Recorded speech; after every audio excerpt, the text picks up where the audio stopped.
வணக்கம். இன்றைக்கு செய்ய போகிறது வெஜிடேரியன் மக்ரோனி மசாலா. அது எப்படி செய்யலாம் வாங்க வீடியோக்குள்ளே போகலாம்.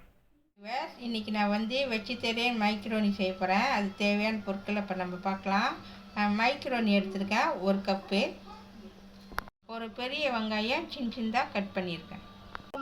3 பல் பூண்டு சின்ன சின்னதாக கட் பண்ணியிருக்கேன். கொஞ்சமாக இஞ்சி சின்ன சின்னதாக கட் பண்ணியிருக்கேன். அரை துண்டு குடமிளகாய் சின்ன சின்னதாக கட் பண்ணியிருக்கேன். அரை துண்டு கேரட்டு சின்ன சின்னதாக கட் பண்ணியிருக்கேன். 2 தக்காளி பழம் அரைச்சி வச்சுருக்கேன். 1 டீஸ்பூன் சில்லி பவுடர், அரை teaspoon garam masala, 1 tablespoon chilli sauce, தேவையான அளவு உப்பு. ஓகேவா, இப்போ பாருங்கள், நான் ஏற்கனவே மைக்ரோனி நல்லா வேக வச்சுட்டேன். பாருங்கள், இந்த மாதிரி தான் இருக்கும். உப்பு போட்டு நல்லா வேக வச்சுட்டேன், இல்லைன்னா லேட் ஆகிரும். ஓகேவா, இப்போ வாங்க ஸ்டார்ட் பண்ணலாம். ஓகேவா, இப்போ நம்ம எண்ணெய் ஊற்ற போகிறோம். ஒரு பேன் வச்சுருக்கோம். இல்லை நாங்கள் 3 ஸ்பூன் நான் எண்ணெய் ஊற்றிருக்கேன். எண்ணெய் நல்லா காயிட்டோம். எண்ணெய் நல்லா சூடு ஏறிடுச்சு. இப்போ நம்ம பூண்டை போட்டுடலாம். ஓகேவா, பூண்டு போட்டாச்சு. பூண்டு நல்லா வேகட்டும். அது கூட நான் இஞ்சி போட்டிருக்கேன். இஞ்சி போட்டாச்சு. இஞ்சி போட்டு நல்லா வேக விடுங்க. இஞ்சி பூண்டு போட்டோட நல்லா வாசமாக இருக்குது. அது கூட நான் வெங்காயம் சேர்த்துக்கிறேன். வெங்காயம் சேர்த்தாச்சு. சேர்த்துட்டு நல்லா மிக்ஸ் பண்ணுங்கள்.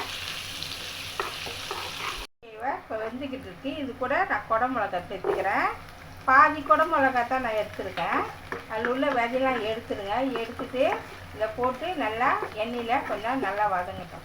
ஓகேவா, நான் கேரட் போட்டுட்டேன். கேரட் வீடியோ எடுக்க மறந்துட்டேன். பரவாயில்ல, கேரட் போட்டாச்சு. கேரட் கொஞ்சம் நல்லா வேகணும். இது கூட வேறு எந்த காய்கறி நீங்கள் போட்டாலும் நல்லா ருசியாக தான் இருக்கும். ஓகேவா, கொஞ்சம் வேகட்டும். ஓகேவா, இப்போ கேரட்டு பாதி அளவு வெந்திருக்கு. ஓகேவா, இது கூட நான் என்ன செய்ய போகிறேன்னாக்கா மிளகாத்தூள் சேர்த்துக்க போகிறேன் உரப்புக்கு. இது கூட கரம் மசாலா சேர்த்துட்டு நல்லா மிக்ஸ் பண்ணுங்கள். ஓகேவா, இந்த மிளகாத்தூளெல்லாம் நல்லா வாடியெல்லாம் போகிற வரைக்கும் நல்லா வேகட்டும் எண்ணெயில். ஓகேவா, இது கூட அரைச்சி வச்ச தக்காளி பழம் நான் சேர்த்துக்கிறேன். ஓகேவா, போட்டாச்சு. ஓகேவா, இது கொஞ்சம் நல்லா வேகட்டும். ஓகேவா, இப்போ பாருங்கள், மிளகாத்தூளோட வாடியெல்லாம் போயிடுச்சு, நல்லா வெந்துருச்சு. இது கூட நான் சாஸ் சேர்த்துக்கிறேன். சில்லி சாஸு 1 ஸ்பூன் சேர்த்துக்கிறேன். ஓகேவா, போட்டாச்சு. இது கூட உப்பு பார்த்து போட்டுங்க. உப்பு சேர்த்துக்கிறேன். ஓகேவா, போட்டாச்சு. எல்லாத்தையும் நல்லா மிக்ஸ் பண்ணுங்கள். ஓகேவா, இப்போ பாருங்கள், மசாலாலாம் ஒன்றா கலந்து நல்லா வேக விட்டாச்சு. இப்போ நம்ம என்ன செய்ய போகிறோம்னு சொன்னாக்கா மைக்ரோனி போட போகிறோம். இப்போ நம்ம போடலாம். ஓகேவா, போட்டாச்சு.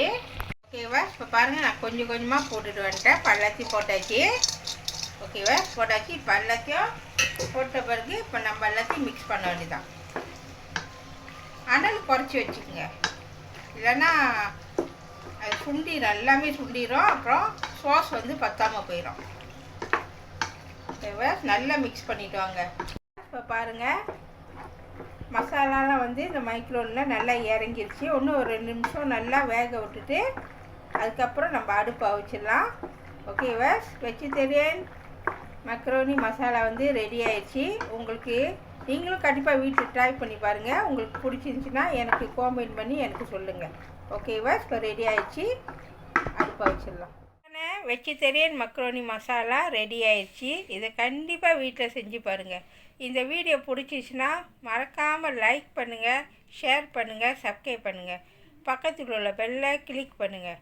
அடுத்த வீடியோ சந்திப்போம். நன்றி, வணக்கம்.